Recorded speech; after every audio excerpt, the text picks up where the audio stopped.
My guest today is Dr. Whitney Casares. Hopefully I said that last name right. She'll correct me once she gets on. Dr. Whitney and I have already met. I was on her podcast. So if you've not checked that out, we will be linking below that video, linking to that podcast. Her podcast, the Modern Mommy Doc Podcast, is great for all parents. Oh, I hear myself. I don't want to hear that. Okay, there we go. We're all good now. But in this video, in this discussion, we're going to be talking about how to raise body confident children. Welcome, Dr. Whitney. Dr. Whitney, hello. Hi, thanks for having me. I love getting your perspective as you're a mother, you're a pediatrician, you've been around the block. This is a topic that you know well. Let's start by defining what we mean by body confident. What is that? Yeah, so, people talk a ton about body positivity and this Mhm. idea of loving your body all the time and being like, I'm snatched constantly. And the thing is, for our kids and for ourselves, none of us feel amazing every single second in our bodies. Sometimes we feel gross, sometimes we feel good. So, body confidence for ourselves and for our kids is really about how do we come back to treating ourselves well, to taking care of ourselves well over time, no matter kind of how we feel in the moment. How do we kind of center ourselves back into my body is good, it does good things for me, and I need to take care of So let me throw this at you. I spent part of this my nephew who just turned 8. Um, and he's been going to the gym with his mother and he kind of works out, right? Because he soccer, and I don't know all the soccer players' names, but the big ones, Messi and Ronaldo. I learned that it. There this you summer. go. They work out, so now he's 8. He wants to work out, be like them. He works out, and many adults who are in his environment will say, "Show us your muscles. What'd you work out today? Oh, your arms look so good." I'm one of those people. I can see how somebody like you or someone watching this even would be like, "Ooh, don't do that. Don't do that. That's you're gonna cause something. You're gonna cause an issue." What about that? What I just told you? What's your response to that? Do you think it's good, bad, somewhere in between? Yeah, so I mean, I actually think it's really natural, right? Especially if someone is doing something really good for their body and it's something where they're getting stronger. I actually think saying, like, hey, man, you're building that muscle. That's awesome. I think it's about the individual kid in terms of that particular thing of building muscle. Because there are some kids, and we have a whole movement of parents that are starting to hold their kids back so that they'll be bigger. We have a whole thing that's happening with kids taking lots of protein powders and wanting to be big and Yeah. muscular and like hyper muscular. So I do worry about that. I think the alternative version of that could be something like, oh man, I see you are getting so much stronger, and I'm so proud of how much effort you're putting into taking care of your body. That's amazing.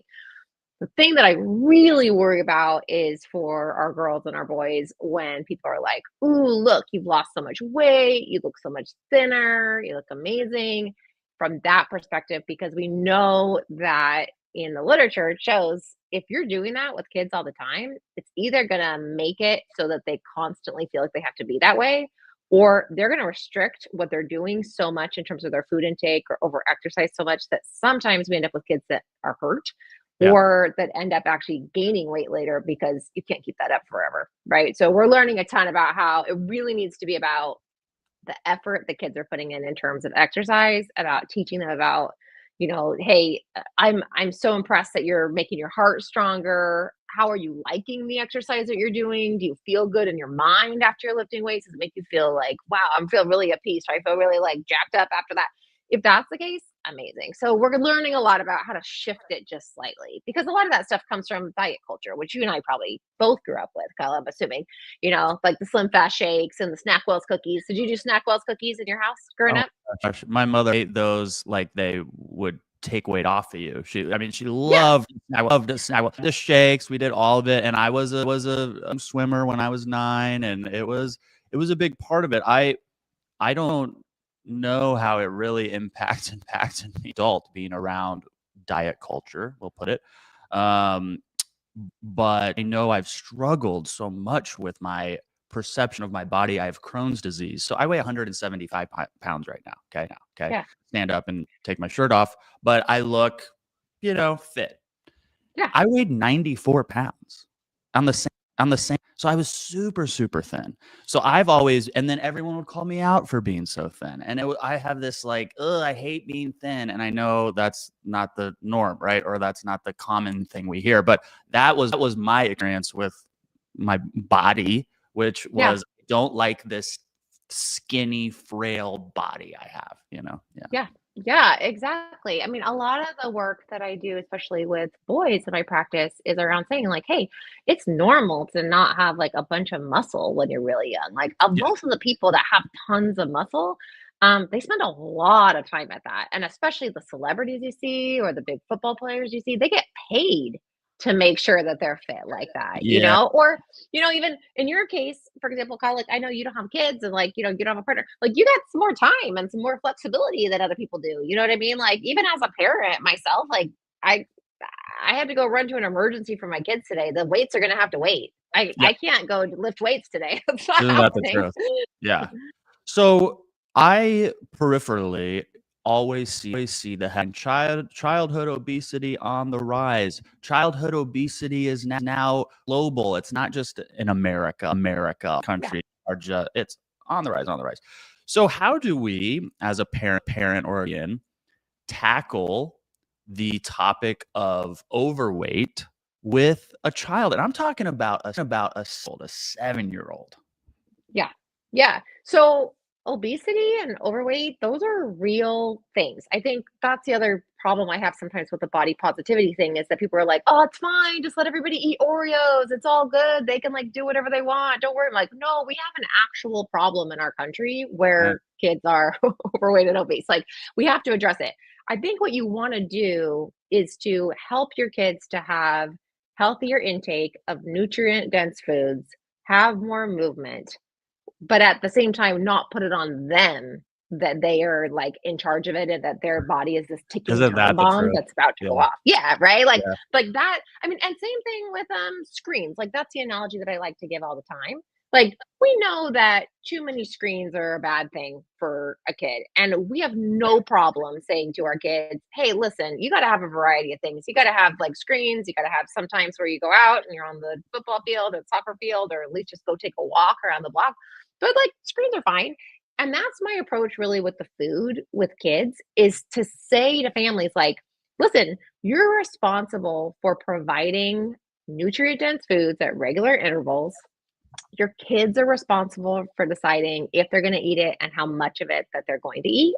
And if you do that, it takes off the pressure because you're like, listen, here's what's available. Here are my guidelines for how it's going to be. Or as a family, listen, we're going to move a couple times a week. You can choose what the movement is, it can be whatever you want, but it's important to us as a family value for it to move. So that's the way I think pediatricians really are changing in terms of the way they're talking about it with kids is way less about like the weight and the BMI and all that in front of them and way more about how do I teach you about how your body works and why your body needs nutrient rich foods and needs movement and also needs fun Mhm. foods. Like totally fine to have an Oreo every once in a while, just not 24/7 or a snack Snackbells cookie 24/7. Yeah. Yeah, it's the parent. Okay, I vehemently agreed with you when you said, we're not putting the onus on the child to take care of their diet. Yeah. I can also hear parents say, that's great, but my 9-year-old goes to school and her friends have cookies and candy. And then they go to her friend's house and they have pizza. Honestly, I work 2 jobs and sometimes I get home and I gotta just call in for food because I'm not prepping this nutrient dense vegetable Yeah. salad that I know I'm supposed to do. So what do you say to that parent who's going, yeah, that's great, but how do I teach them to have some responsibility when I'm not to do it for them? Yeah, totally. First of all, I see you. I Mhm, am you. I'm the mhm. person working jobs and traveling and trying to juggle Yeah, things and Dr. Whitney, she's mom here, sitting here, and then this way, working mom, podcast, married, private practice, the whole smorgasbord. She is that person I just explained. Yeah.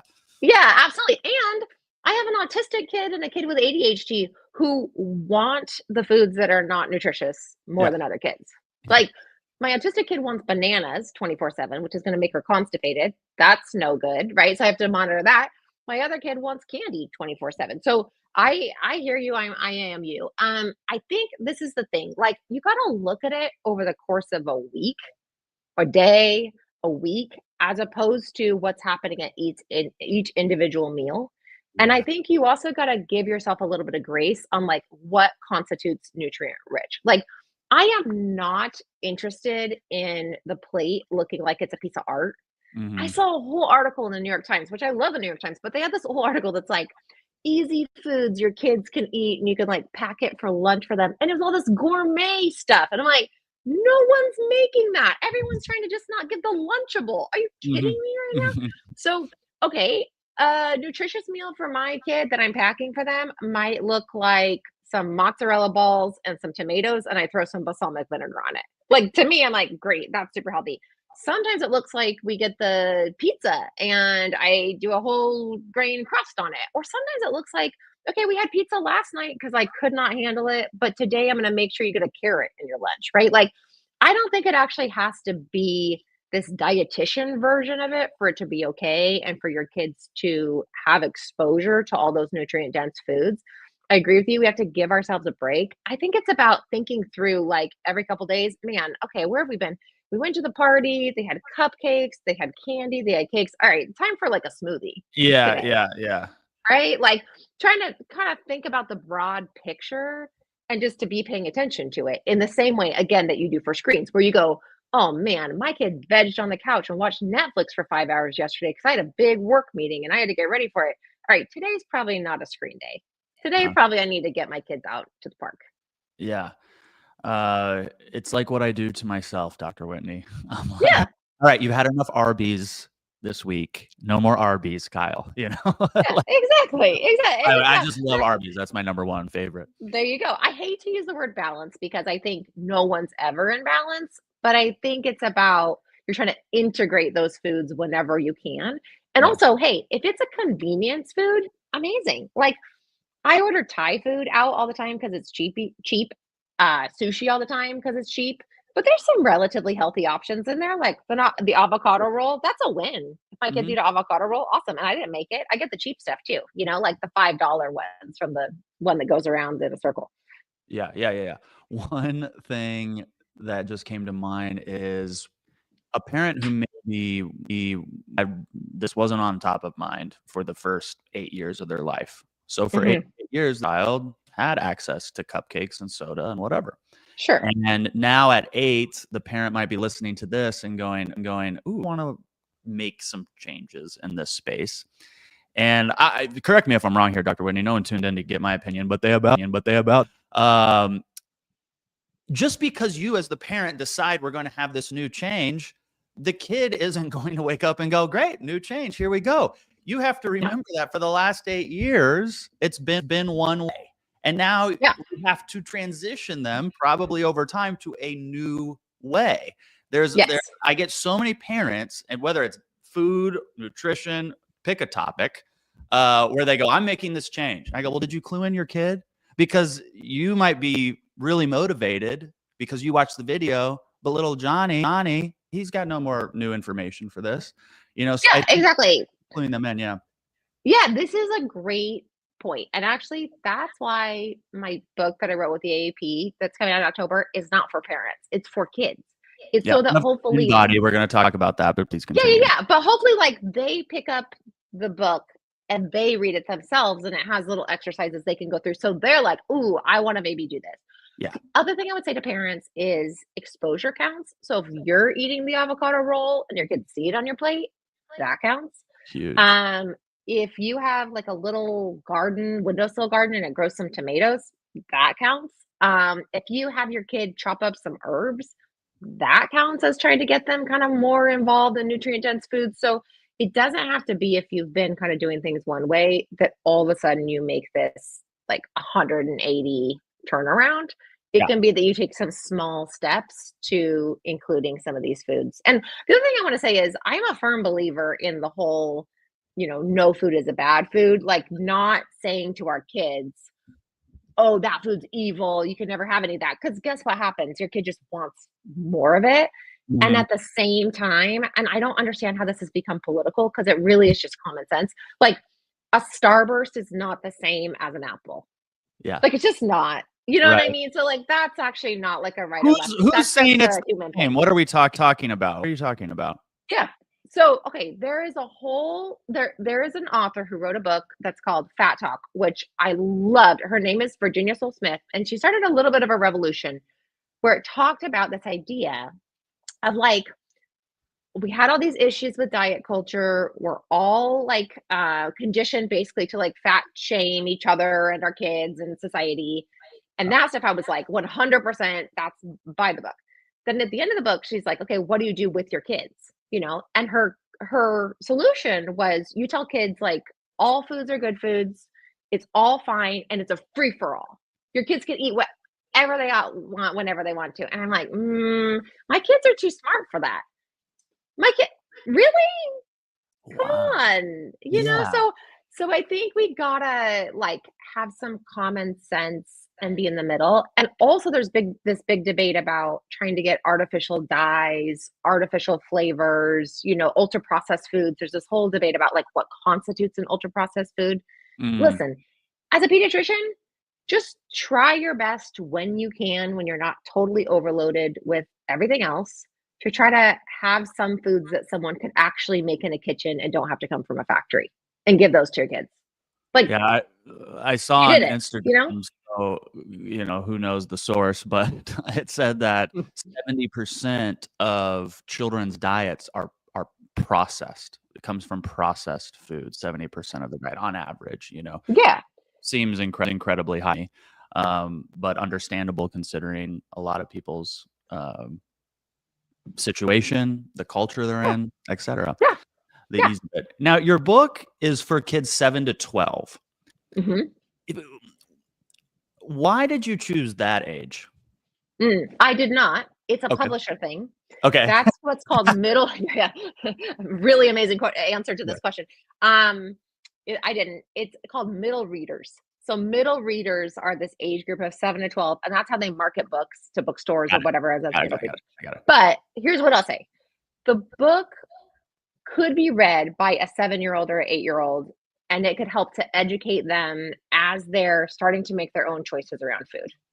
It could also be read by a 10 or 11-year-old who is like, someone called me fat at school and I don't know what to do about that. And they're kind of like a little more advanced in terms of their ability to understand what food does for their body, understand what movement does for their body. So we tried to make it kind of accessible for the younger kiddos, but then also not too young for the older kiddos so that we didn't lose their attention. And there's a Yeah. whole storyline with a bunch of different types of kids, an obese kid, a kid who's like rail thin, a family that has two dads, a family where the kid is has autism. Because I wanted Yeah. somebody who represented my kid. Because I felt like Yep. there just weren't enough books that kind of talked about people that have different needs in all of these scenarios, and that have different experiences in their own families. Yeah. Yeah. I love that you guys can, correct me if I'm wrong, but you can get that anywhere books are sold, correct? Yeah, you can get it. It comes out October 21st. You can get it anywhere books are sold. If you go to my website's Modern Mommy Doc. I have put together a whole thing for parents because to your point, like if kids are picking up this book and parents have never really thought about that this much or they felt stuck about it, I wanted parents to also have some resources. So the parent part of it that you get for free if you pre-order it has videos that I put together that are like directly for parents that go along with the book. Now let's dive into the topic of athleticism. So many kids, especially around the 7, 8, 9. I started swimming when I was age. They're getting into their first sport. There's so much attention on the body in the sport. This is how you Yeah. move. This is how you stretch. This is what you need to accomplish your body to play this sport. And you know, maybe coaches are in tune to how to speak to children the right way, but probably not. They're probably just focused on the sport. So how does a parent or guardian and navigate maybe a child who wants to be on the cheerleading team, but she's not in shape to be a cheerleader, or wants to play football, but they're too small to play football or whatever? Right. Yeah. I mean, I think try to talk to your kids first about why they want to do it. Like, Hmm. that's amazing if they want to be on the team because all their buddies are on the team, and that's fair.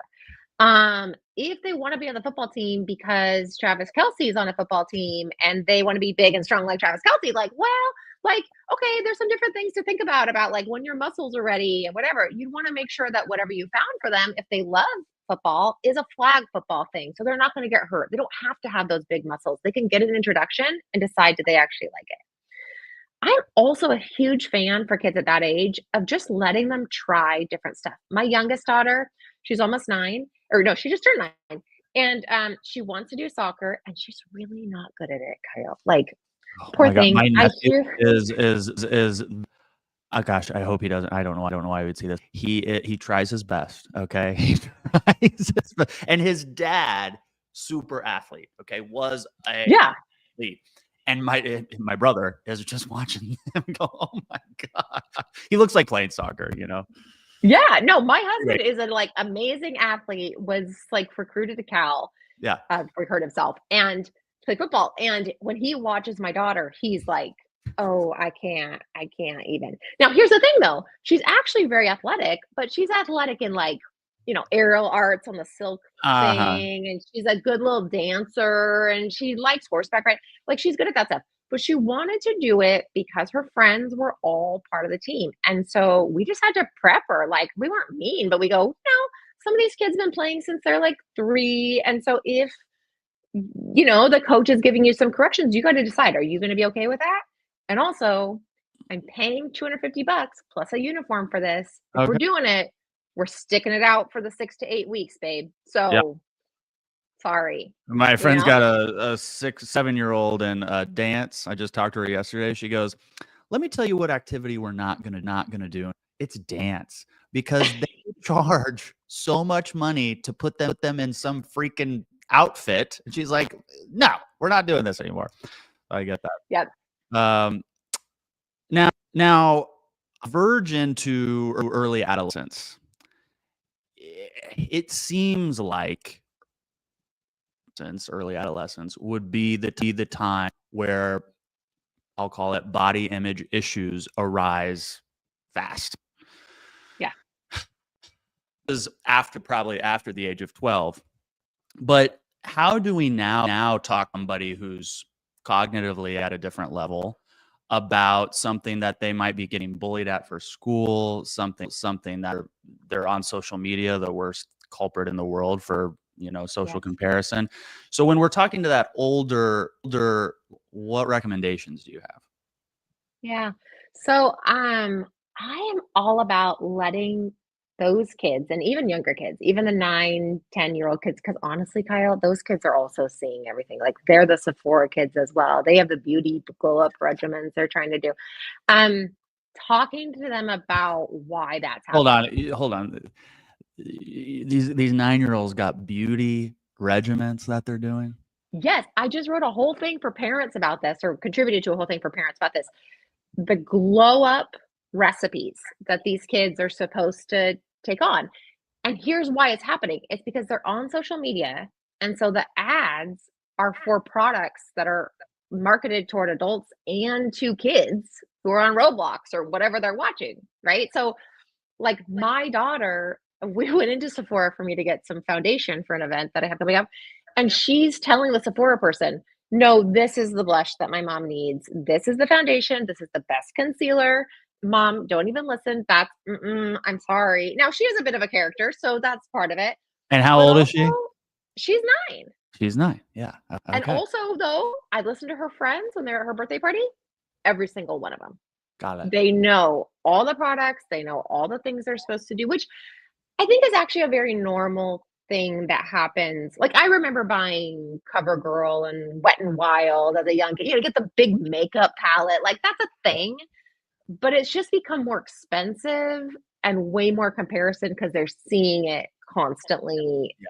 on the social media. So that's, to me, that's the problem with it. But in terms of your question about the body image stuff, I am big on letting kids in on the secret that people, A, wanna sell them things and make money off of them, and B, that there's this whole culture that has been developed for, hundreds of years, but especially since 1950 is really when diet culture and all that really came full force, that is basically telling you, you need to be thin, you need to have perfect skin, you need to be, I mean, it's predicated on racism. So like white, thin, and beautiful skin. I mean, that's like kind of what the standard is. And so I feel like once I let my kids know that, they were like, "Oh, no, well, we're not gonna be just like a pawn in somebody's game. I'm not gonna let somebody just take all my money or make me think I Mhm, have to look a mhm. certain way." Like, to help them, I think, to notice it when it happened more and to be stronger about it. And when they did get bullied, because both of my kids have already been bullied around body stuff. Mm, I mean, it's like so common. It's crazy and it's really terrible. It's heartbreaking. To let them know what they can do to stand up for themselves. So kids need to know they have some choices. If there's a body bully that comes at them that they feel safe to talk to, they can say a joke back. So if someone says like your hair looks really frizzy today, you can be like only on Tuesdays. They can walk away, or if they feel confident enough, they can say, like, "No one talks about my body like that. Cut it out." yeah. Right? Then they got to tell an adult. That could be a counselor at school, that could be a teacher, that could be a parent, that could be a friend, that could be a coach. And that way, that person can come alongside them and help to support them and make sure that that kid doesn't continue doing that to them. That's so I think a lot of like before it ever happens, talking to your kids about it is the way to actually deal with it, because I actually think it's inevitable, unfortunately, Ah, that kids are going to get body bullied. So it's really more about like, what do you do when it happens? How do you make yourself have a tiny scar, not a huge gash from it? mhm. I love how you cluing them in on the secret that everyone's trying to sell us something. I mean, Yeah. that is, uh, good. That is good because as a full-fledged adult, I have to remind myself. I mean, I have to go, "Yeah, I'm being marketed to," like, "What do I Yeah. really need? What do I really want?" And that I would never think to bring that up to my nephew because I think, "Oh, he wouldn't get it. He wouldn't understand." Right. And maybe I am not giving him and other children the kudos that they deserve in their capacity to understand and things. Like, we live in a world filled with marketing. So here you go. Yeah. I Exactly. Yeah, there's other things too, I think, that come up for that, like, 11, 12-year-old kid that no one's bodybuilding them. They're just noticing maybe their body is different than other people, especially if they're a little bigger. So, my older daughter, who does live in a slightly bigger body, she has lower muscle tone than other people just due to the autism. And she yesterday said, "Why is it that everyone else in my class, like, they look thinner than I do? What's going on with that?" Like, and she didn't say like, "I hate myself." She just was Mhm. wondering. And I go, "Well, okay, part of it might be the autism, part of it might be genetics, part of it might be that they do more movement than you do. Part of it might be that they're not eating lunch and they need to." Like you never know what someone's story is. But then I said, "Okay, but let's talk about why you're even noticing that. Yeah, Like, yeah. do you feel like you need to be the same size as them, or are you just noticing that there's a difference? If you're just noticing there's a difference, that's cool. But if it's starting to make you feel bad, let's talk about what's happening for you and Did like what did why she say you to feel that? that." What was her response when you Her response was like, "No, I mean, no one says anything. It just seems weird to me. Like, so why?" she's just And the the reality is, when subject. I look at the kids, not everybody is smaller than her. She's just noticing Yeah, the yeah. really tiny kids, right? Like, and I think that's a really normal thing to do at that age. You start comparing yourself, how you look really matters. You want to wear the cool clothes, like all of that. And so I try to normalize that too. Like, makes a lot of sense. Your brain is constantly scanning your environment, being like, do I fit in? Am I okay? Right? And that I'm like, and that's gonna continue. So now Yeah, I you was have a gonna choice say, as yeah, to what you're gonna do. Yeah. sign me up for that one. I'm just curious. I know there's no definitive answer to this. I'm just curious what your response is. In terms of raising body confident kids, what do you think's easier, boys or girls? Oh, okay, I personally think boys are easier. I know there's a lot of talk in the media about boys are having a harder time now. And yes, I mean, but I don't know. I guess I feel like it's easier to navigate that as a parent because you can kind of be like, listen, it's not realistic for you to be a bodybuilder. Cut Mm-hmm. it out. We're not going to buy the protein powders. You know what I mean? Like, Mm-hmm. you're not going to work out. The girls, like, that gets stuck in your head. Like, there's a reason the movie was called Mean Girls, not Mean Boys. Yeah, You exactly. know?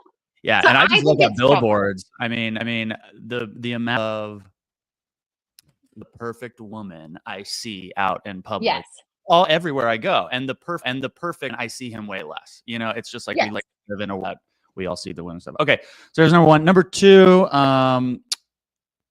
what the it can be body on the topic of body confidence in children. But what do you think is the most important thing we should teach our children? Ooh, the most important thing? Number one, yeah. I think the number one most important thing we can teach our kids is self-compassion. Uh, Um, Mindful self-compassion, for those who haven't heard of that, is this idea of you have a feeling, you feel bad about something. You're angry, you're anxious, you feel bad about your body, you feel bad that you weren't nice to your friend, whatever. You feel scared. You name the feeling. You tell yourself like, okay, yeah, I feel anxious. Okay, yeah, that makes sense. I just had a big scare with my kid today, for example. For me, I had a big scare with my kid. It makes sense that I feel anxious. I bet there's a million other people that would feel that exact same way that I do. When it comes to body confidence, you can translate that like for my daughter, like I feel like I don't know, I feel like I'm fat. I feel like I'm bigger than other people. Okay, that makes sense. There's a whole world of marketing that's telling me day after day that I need to be a certain size, be a certain way in order to be valuable. I bet there's a bunch of other kids exactly my age that feel that same way. And that pause that you give yourself allows you to take kind of like the shame away from whatever you're feeling in that moment as it relates to anything, basically your relationships, your mental health, your physical health, like anything.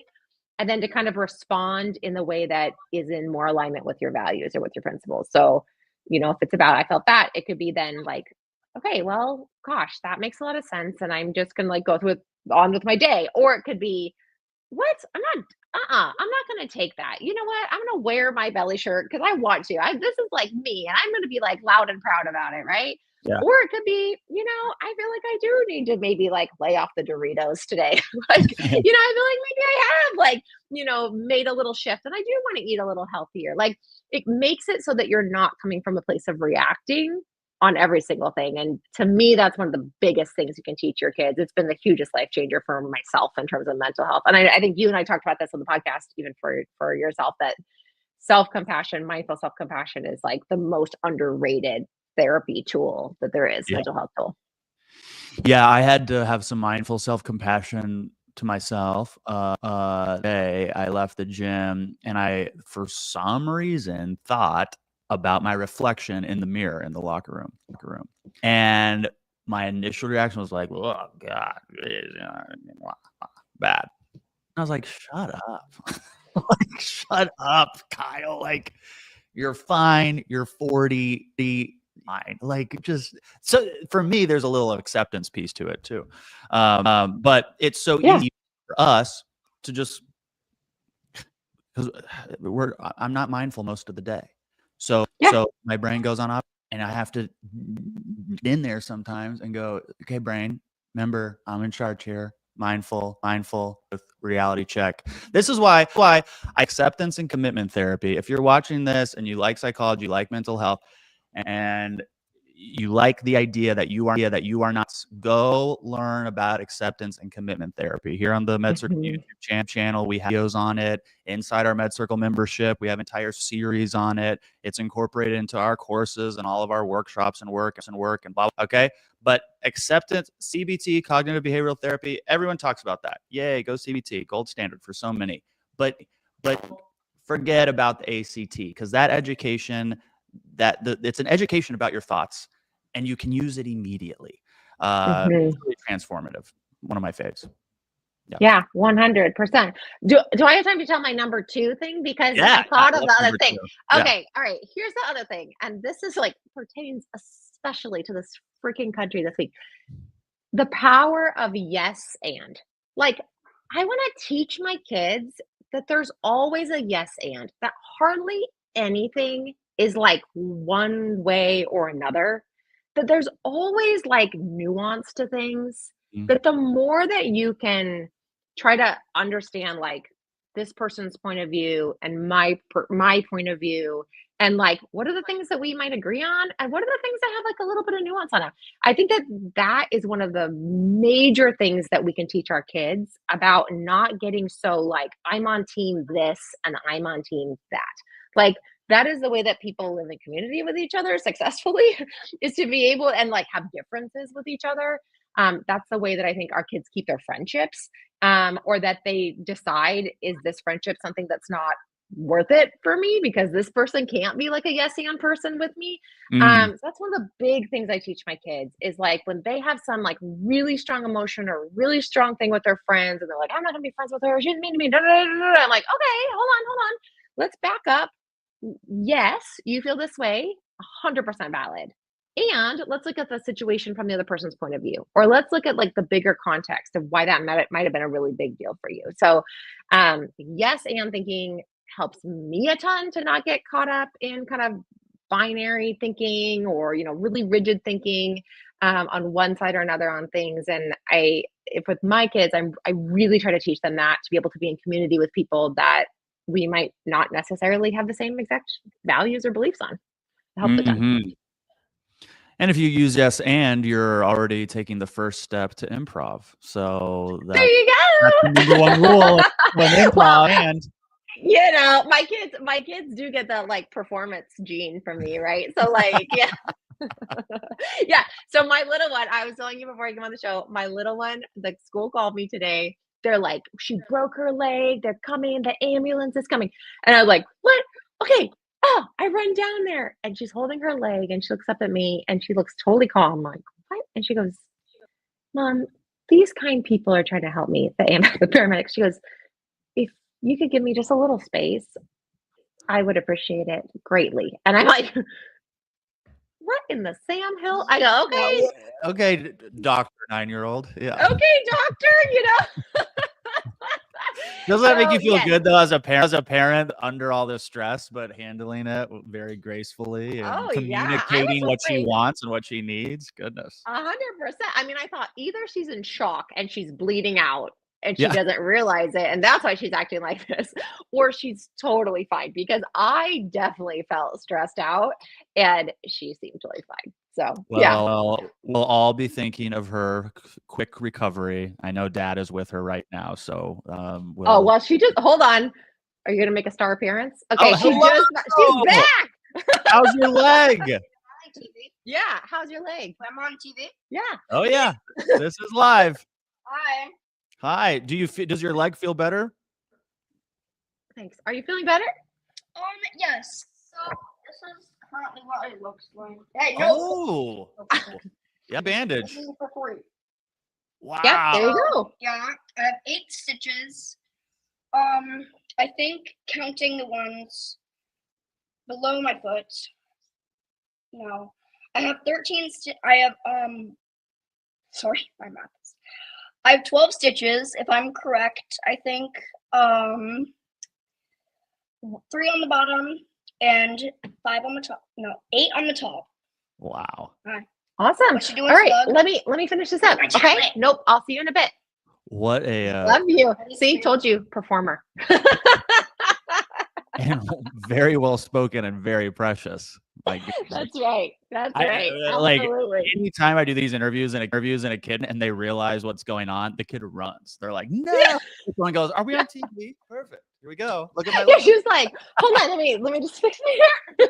13 stitches, maybe 12. Who knows these days?